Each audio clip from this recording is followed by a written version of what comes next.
Good afternoon and welcome to OptionsTender. It's Monday, August 10th, 2026. We're doing this about noon Eastern Standard Time. If you want to get these videos intraday, consider becoming a YouTube supporter. It's $3 a month. I appreciate you. It keeps the channel going. It comes with the Discord so far, but that is going to change at the end of the month. Here, the Discord's only going to be available to the $10 members. And we're gonna go through SPX, the VIX, for non-members here on the public, and then we'll do that on the daily and the 65, and then we have some things to go through today with members. We'll look through VXX, SPY, QQQ, SMH, and more importantly, and then we'll glance at IWM and DIA, but more importantly, we have to talk about accumulation here in MJ, just to piggyback off of the Wyckoff distribution video that we did over the weekend. So we have a couple things to look at with MJ and M Sauce, and we'll end off the video with Bitcoin on the daily time frame since we did the weekly yesterday. Okay, so let's jump into it. We have SPX, we have the KISS Wedge here, and we're looking for a possible correction / recession coming up here soon.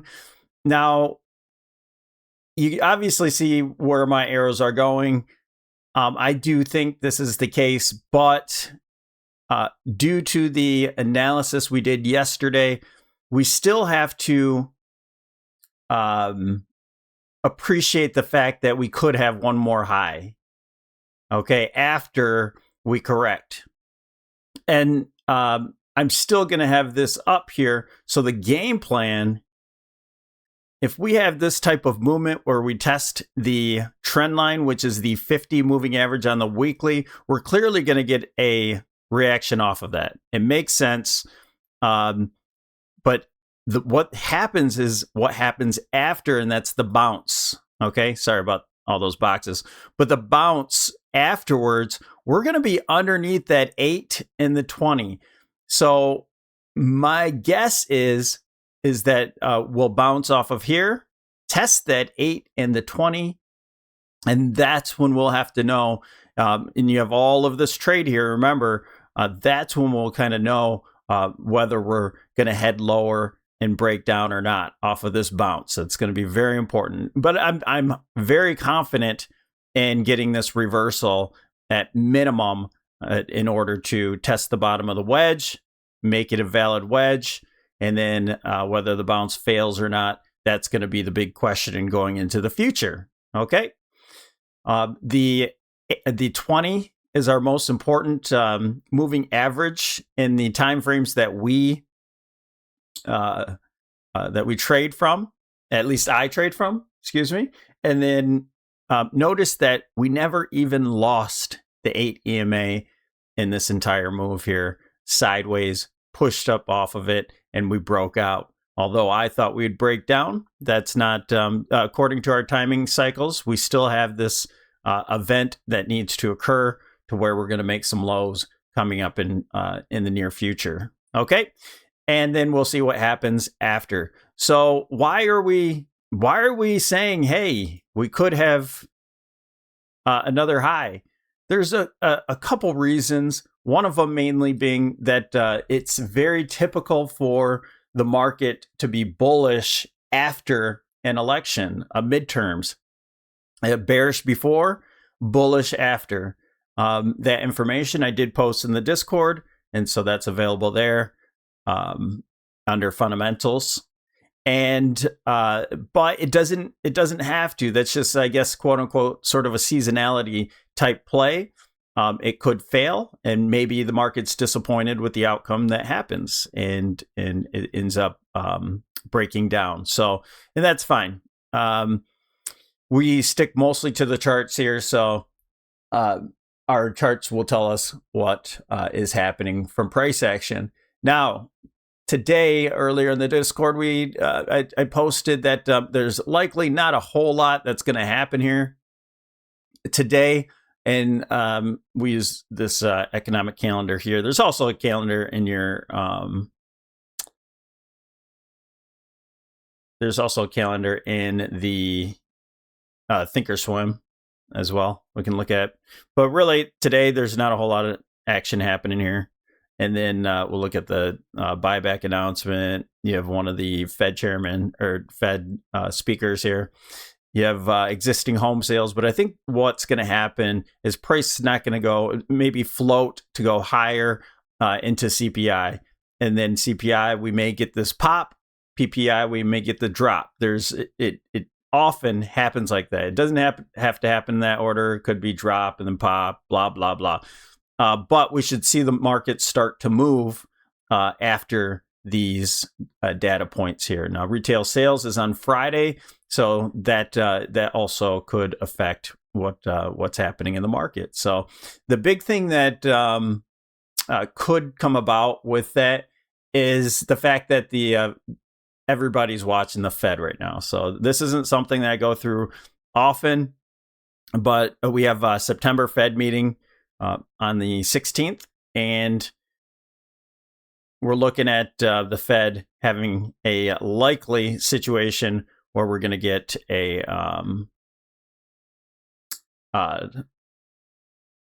stay the same, I should say, and actually a 47%, which is actually really high to get a Fed rate hike. Okay. Now, if you followed me before, I talk about in the videos, in the past videos, I've talked about the Fed is the tail, I guess the tail that wags the dog. The Fed reacts to the market. Okay. The market rates go higher. They go much higher. The Fed has to follow with it. It's the short-term rates it's the bank of banks. Okay. And it's not going to be differential from overall from the market. If so, it causes chaos, and there's a certain dissonance, and things can happen and get chaotic if the Fed doesn't react to what the market does. So that's my stand on it, is that they have to follow. They're not the in control of the markets. Very, very near term. They possibly can, but overall, the market's going to do what it wants to.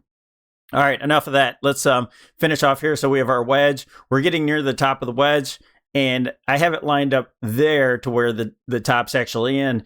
And that is because we went on analog over the weekend, and it was a perfect touch from 1, 2, 3, and a fourth touch here on the wedge that perfectly lined up. So I'm well aware that on log that we haven't reached it yet. Okay, so we could go a little bit higher. Now, as for NDX, not so sure, but we'll go through that in just a few minutes here. So here's the VIX. I went through, before I do that, I went through all of these indicators. So if you want to go back and check things out,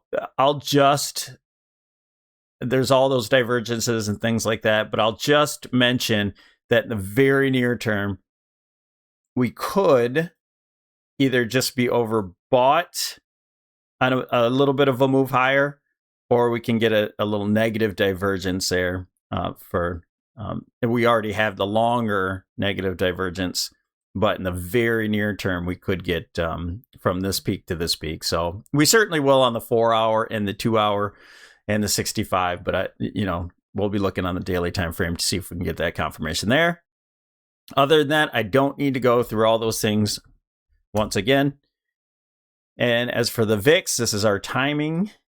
We're going to be paying attention to that timing low window, which was on Friday. We got our low gapped up today. So can we hold on to that low? That will be the big question. I mentioned this. This happens often, you guys. You have a setup here on the VIX to go higher, and it gaps up just to give fuel for the market to hold up or even go a little bit higher. So we'll be watching this to to see if it grinds down here for a few days, sets a base, and then goes up. Does it tag this bottom of the wedge again?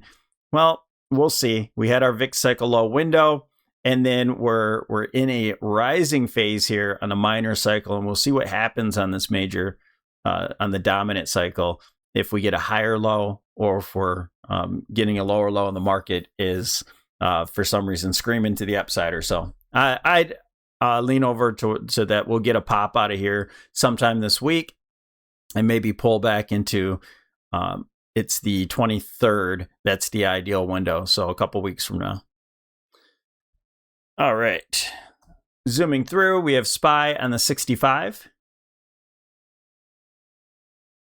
And this is where we left off with members. We have this peak that happened right up here, right at the VIX cycle low. Beautiful thing. So the top can be in, but we do have a little bit of room left if we want to go a bit higher.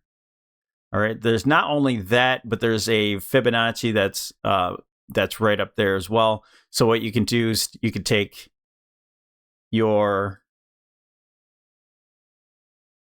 retracement tool, get rid of the retracements, and throw on the extensions, the retracement extensions. And we're right at the 127, a little bit higher. That's the 787 right there, but not so sure we're going to get there. If you look in the near term, you also do the same thing with this peak, this correction that just happened, and everything's in fractals. So now you have, right now we're actually still in the retracement. So I'll leave that on there. But if we exceed all-time highs once again, so we're reversing. Let me take off. It looks like we're holding off on that 786 right now. But if we can get above this 786 and move towards all-time highs, then it's more likely that we're going up to that 779. Probably even tag the 780, which is a big round number. So you do have this trend line that I placed on the bottom here. And the reason why I did that is because if you anticipate that it's going to make new all-time highs, that's going to be the new trend line that it needs to back test. And that would be a perfect back test right up here if it was to do so. And you'd have that that divergence trend right there from the daily. And then you have a good confluence of resistance right in this area. All right. I do have a video in the tutorials about these Fibonacci extensions. And I'll see if I can post it up above here for you, so you can check that out. Okay. And the pathway for the VIX in the near term, the likely situation, we broke out of this wedge. Okay.